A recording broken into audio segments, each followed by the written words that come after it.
And there we are. It says live. It says we're live. We have 0 viewers, but hello to you. Hello to you. So for anybody who decides to watch this later on YouTube or wherever else we decide we are able to post it, this is the very first Reading Lunch book chat with a real person with faces. It's exciting. It is pretty exciting. It's pretty exciting. So who I have with me here today is Scott. You may know him as I Have Beards. Right now he does not have a beard.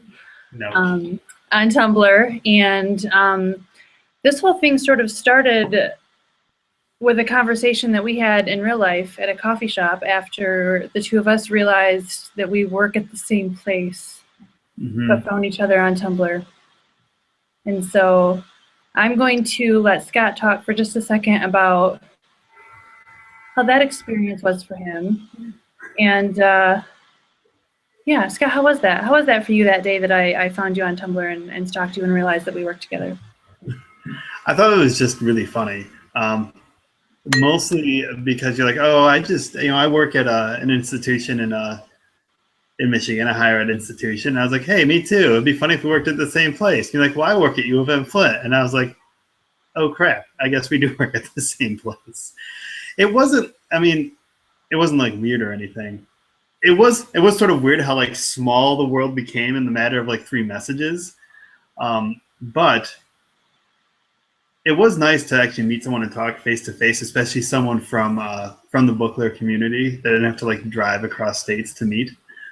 So that was definitely nice. But I think the best thing was that we could just kind of sit down and just sort of like hit on a whole bunch of random elements about reading in general and other books, and you could tell me all about John Irving and things like that. So it was a good experience. It's been very fun for me. Well, when I found you that time, I was still kind of new to Tumblr, and so I was still in that place where all of the things I was doing on Tumblr felt very personal and embarrassing. And so to find a person in real life who knew what I was doing on Tumblr, I was a little bit like, oh, what if I see you in a meeting someday and you know that I just posted a whole bunch of pictures of my stupid Rainbow Rowell books, which I'm not saying are stupid by any means. You know, there's the fear. Yeah. So it was reassuring that the people on Tumblr are nice people in real life as well. And you know, you're like a professor and stuff, you know, all kind of smart things about books. So you helped me talk about books in a smarter way, which is also nice. I just try to make people pay attention to more things than they normally do. That's all I really do. It's like your job and stuff. I know. So sometimes I'm good at my job. Sometimes I'm I think you should probably get paid to make me think about books while we drink coffee. It seems to go well. That would be an ideal job. Just, hey, people, meet me for coffee. We'll talk about books, and I'll get paid. Yeah. There we go. I don't have coffee now. Do you have anything now? I do not have coffee made. I also do not have any alcohol in my apartment. So, yeah, I know. I'm in like a really weird place right now. Okay. You have lots of exciting things coming up. I do. So I'm going to prompt you to talk about the thing that we were originally supposed to talk about, and to warn you and anybody who may watch this now or later that if for some reason one of my children decides to wake up, I may like disappear very briefly. And in that event, you are to just keep talking as though I have not disappeared. So originally the thing that we wanted to talk about with our first book chat was Landline, correct? Yes, Landline. Yes, Rainbow Rowell's Landline. So was this your first Rainbow Rowell book? No, it was my second one. The first one I read was Attachments. Okay, so when we talked about Landline in person, you said some really interesting things about how you felt like she gave a young adult treatment to a non-young adult book, and I thought that was really interesting. So I want you to say things about that. Yeah, what I thought was interesting is that we had 2 adult characters in a very adult relationship, having very adult conversations, but the way the characters were presented and the way the story went had that young adult treatment, where it's driven very much by the characters' dialogue, by a lot of their internal dialogue as well, and the feelings they're having and how they're sort of shaping their behavior and everything. And it's not to say that like it's not as good as something that we might see as an adult novel that covers so many different things, but I think that's what made it such a good book, was that it presented adult relationships and it presented some adult issues you would have in a relationship in a way that was accessible for a very broad audience, and also a younger audience, an audience that will, shockingly, also be adults someday. Which is what I thought was nice about it. And I think just the way I was introduced to Rainbow Rowell made that so interesting to me, because I read Attachments first, and those are, again, adult characters. And then I read Landline, also adult characters. So when I read Eleanor and Park, which I finished a couple months ago, even though the characters were young adults, they were teenagers, it felt very much the same as the other books I read. So I think that's what I enjoy the most about Landline, was that these very adult and somewhat sophisticated relationships and characters were presented in ways that weren't like inaccessible. Like, you did not have to sit there and like unpack absolutely everything that each character was doing and that each relationship was going through and doing.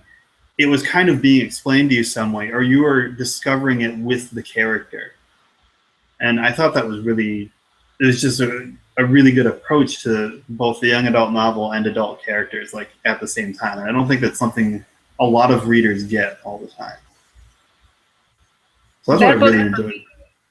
Was the first book I had read in a while that dealt with an adult relationship in a way that I could relate to personally. Yeah, I remember that. I joke all the time that I'm like the oldest person on the internet. I'm probably not like the oldest person on the internet, but I get mistaken for the oldest person on the internet. So I'm older than you. I know. I mean, but it's true. A little bit. Kind of. But I was kind of craving at the time. So I love young adult book. I do. I get very sucked into them. Like, oh, I feel the way they feel. And I remember exactly what that felt like to experience a relationship at 16 years old or whatever. Yeah.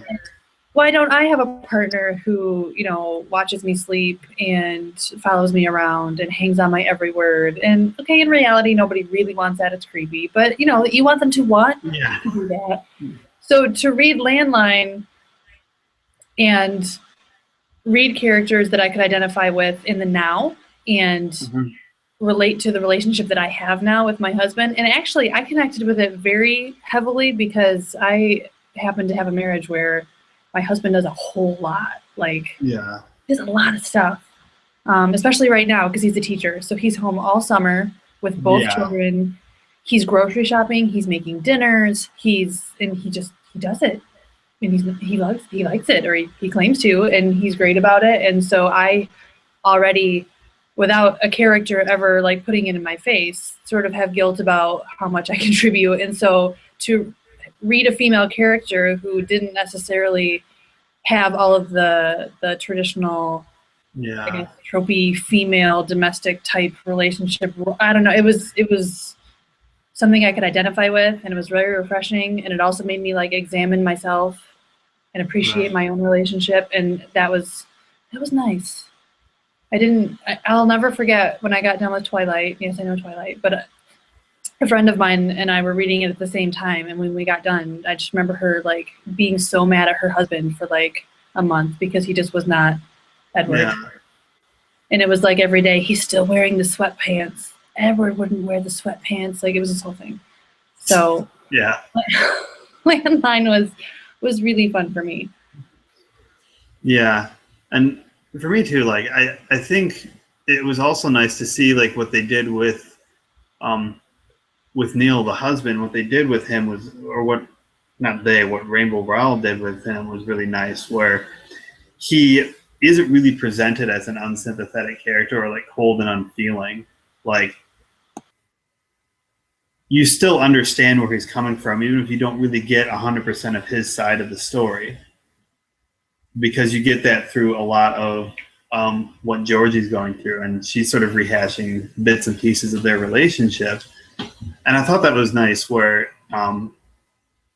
she presented the conflict and the trouble in their relationship, but it wasn't like a case of like really demonizing one or the other, or really showing one or the other as being like some sort of awful human being, just as they're in different spots in their relationship and they're not able to even like really cross a bridge, let alone build one to cross at that point.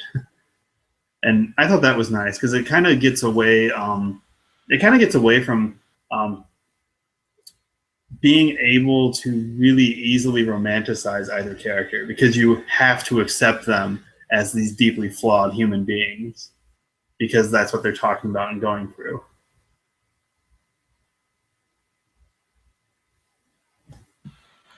So after you read Landline, didn't you go from that to Eleanor and Park? I did, yes. Tell me about that. That was interesting because Eleanor and Park is a much different structure entirely. There's the chapters, the alternating, viewpoints of Eleanor. And I feel like she actually does that well. She did do that well because the same story was being driven just at different points by the characters. I think for me the biggest shift was just trying to okay, these are not like the characters that I've read by Rainbow Rowell already. These are not adult characters. These are characters who are still kind of figuring out who they are and all that and everything. I think she wrote some really heavy real life issues that not just young adults face very well too, where like it was presented as something that wasn't completely unbelievable. Like it wasn't so heavy-handed that you were just like, wow, look at this amazing literary device this author is using, which can happen a lot. It just sort of popped up, and it popped up the kind of way that like people in that situation would likely encounter it.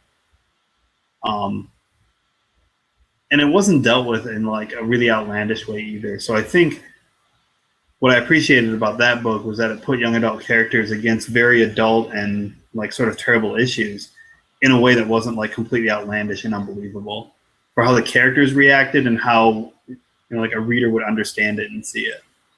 So I thought that was really neat. It's like once I got used to them being teenage characters and teenagers and young adults, they suddenly get thrown this like really big thing, and I'm like, well, holy crap, I just got used to this like not really be like not being like an adult kind of book, and then it was. Yeah, you feel like getting into it, this is going to be like a lighter read, and then you fall in love with the characters, and then it gets a little less lighter. Yeah. And you care so much about that because you fell in love with the characters. Well, then the ending, which I won't like say out loud just in case somebody struggles on this, but I think people have mixed feelings about that, and I actually thought it was really great because I felt like it was a very realistic version of how something like that could happen, and also did a really good job illustrating that people come into your life when you need them sometimes, and regardless of how that ends, sometimes that's what you need. Yeah, I will say like the very, very end of the book, like the last bit by Park, when I finished reading that, I was just like, what the hell? Why would you end there? And then after it sat with me for a little while, I was like, no, it makes sense, because at this point in their life, these characters probably wouldn't have that like sealed up sort of like, this is the nice, neat little package ending you would get with this, and then that's it. Like, no, there's a whole life ahead of them that can go a million different directions. Which is what you want for them, really. Yeah, you get that close to characters like that, or you start to relate to characters like that. You just want like wherever they end up to be full of, all the possibilities you would expect for people that age. And that's what we want for ourselves too, right? Oh yeah, even when I'm like the oldest people on Tumblr, we want possibility. We do, like a new job or something like that. I know at least one person who got a new job recently. There you go. Yeah, and like that's kind of what it's all about. Like you want to know that like invisible cheers. Like, you want to know that at any age there are very real like positive possibilities and potential for you and what can happen to you in your life. You don't want to feel like once you get to a certain point, those possibilities just go away and you're kind of stuck in one track. So it's kind of nice to see, at that age, and then with her adult characters too. So I was talking to somebody recently about other stories, actually things he had written, but we were talking about the way that things end with a character walking towards something, even if you don't know exactly what that thing is. The fact that they're moving forward is a nice way to leave things, I think. Yeah.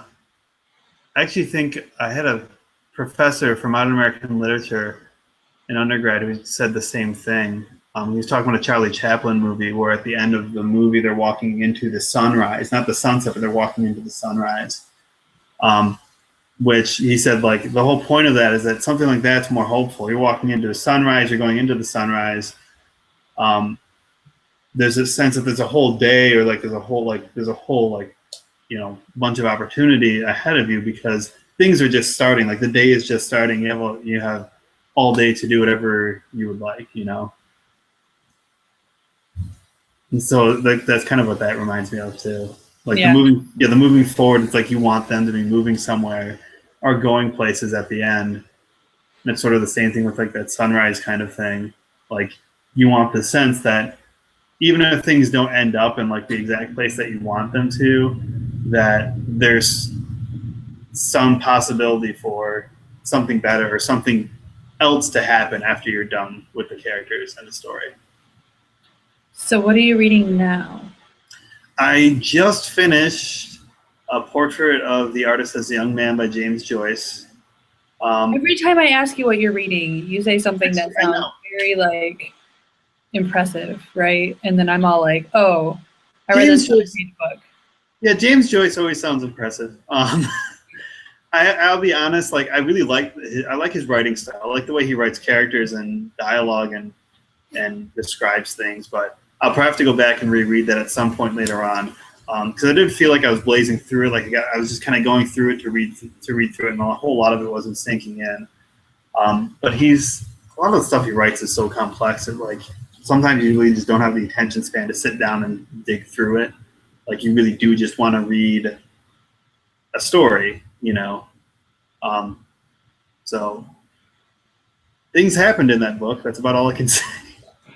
The things did happen. Yeah, things did happen. So I'm being a terrible book club organizer. Uh-huh.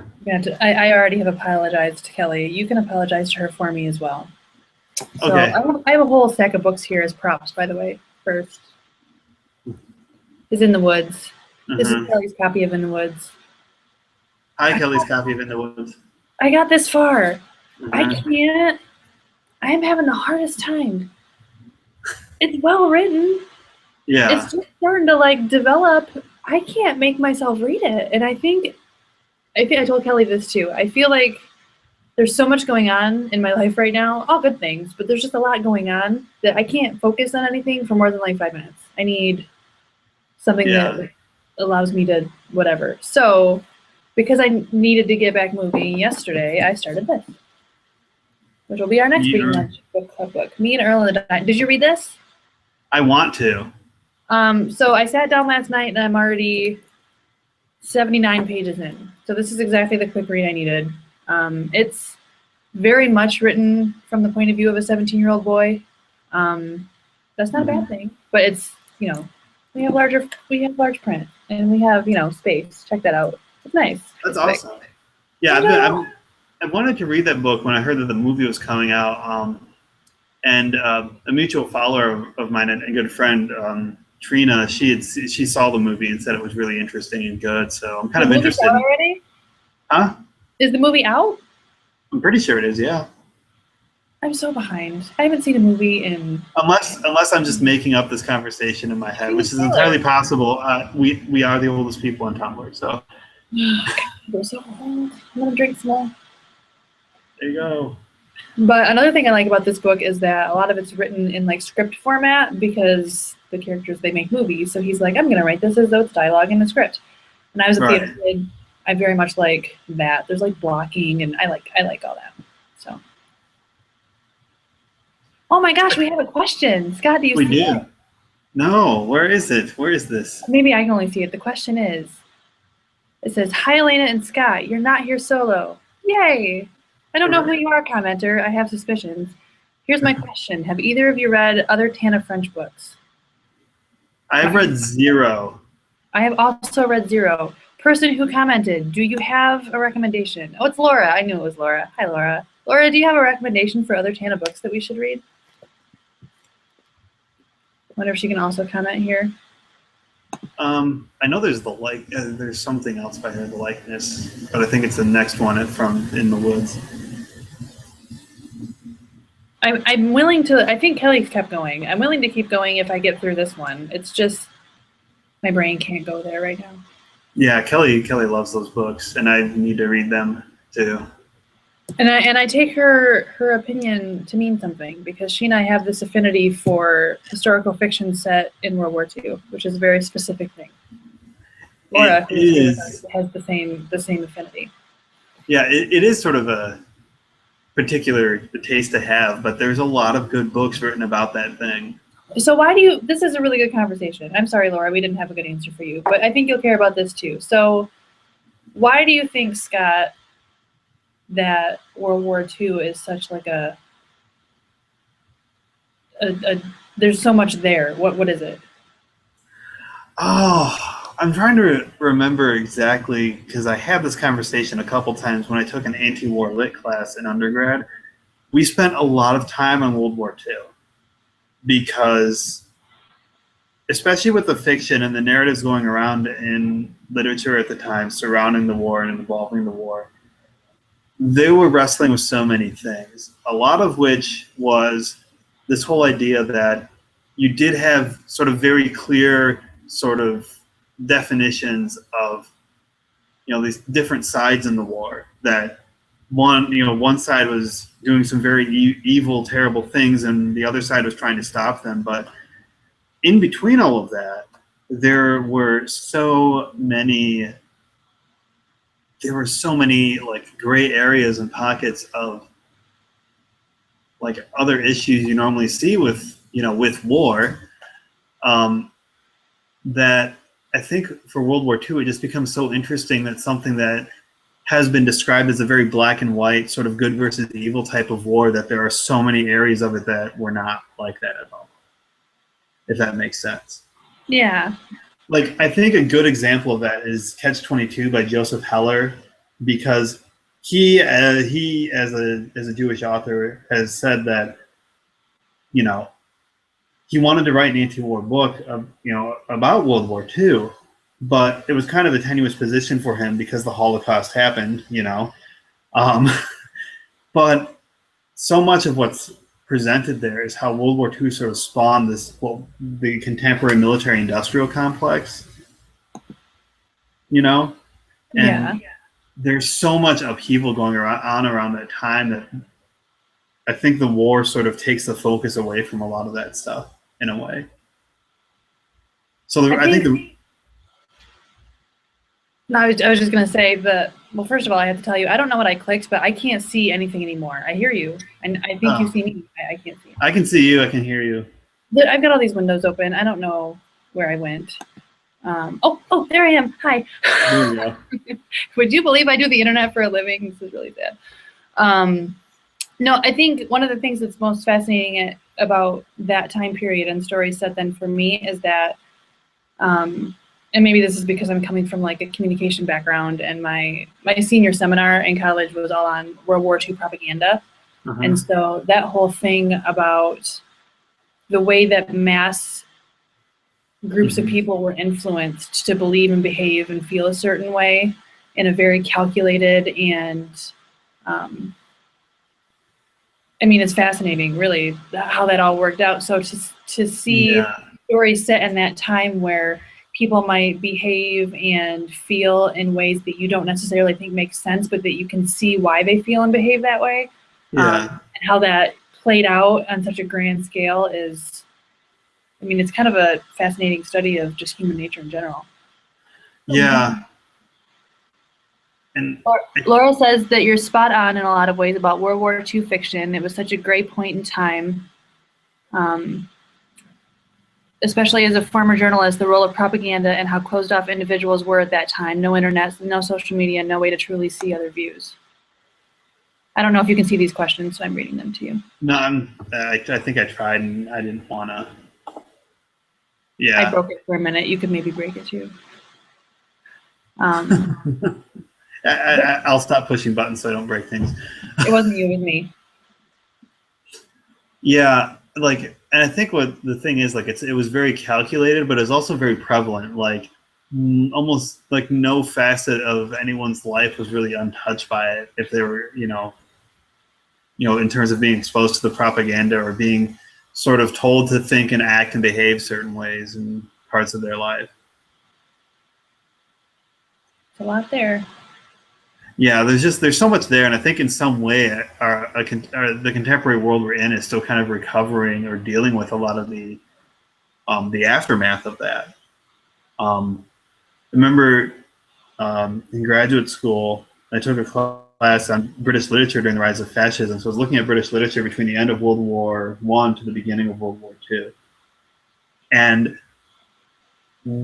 someone did an interesting comparison study in that class where they looked at a lot of the propaganda films that Leni Riefenstahl put together for Hitler and the Nazi Party, and how a lot of the mechanisms used during filming that stuff is a lot of what you see in military and political ads today in the United States. Like, it's the same kind of thing. And it created a whole different kind of rhetoric in terms of how propaganda was used for film as well.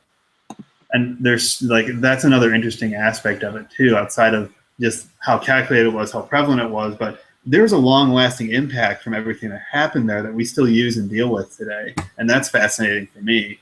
Mm-hmm. Like, I'm always fascinated to kind of go back to that time period because it's just sort of like you're trying to like find like I guess you're following the breadcrumbs back to like, where did this actually start? Because it's not like things how they are right now. It's just like, oh, this is how it is. Like, it started somewhere, and I think we kind of know that, like, when we go back to that era, like, there's a lot of stuff that started there that either we still hang on to or still use, and we haven't really like thought of why or really completely unpacked why we still use it, especially in some cases where we know it might still be a bad idea, like the military-industrial complex. So my clock tells me that we set this up for 30 minutes. I don't exactly know what happens when we hit 9:30, so just in case we get cut off, I'm going to ask you to tell me if you know what you're reading next. Yes. And then also tell me if you think you would do this again. I would definitely do this again, especially now that we know that our technology works. Next book I'm reading is Death Comes to Pemberley by P.D. James. Okay. Well, maybe next time we'll discuss that or other things. So thank you. I don't know what happens in 1 minute, so I'm going to say thank you. And Laura's got all kinds of great comments over here. I don't know that you'll be able to see them, but I'm going to try to grab them so you can. And thank you, Laura, for watching. Thank you, anybody else who watches this later. And if anybody wants to do one of these, let me know online somewhere. And yes, they're a fun time. Yeah. Thanks a lot. I'll see you at the next thing. Yes. Bye. Bye, and maybe we'll vaporize in 1 minute. Yeah. Bye.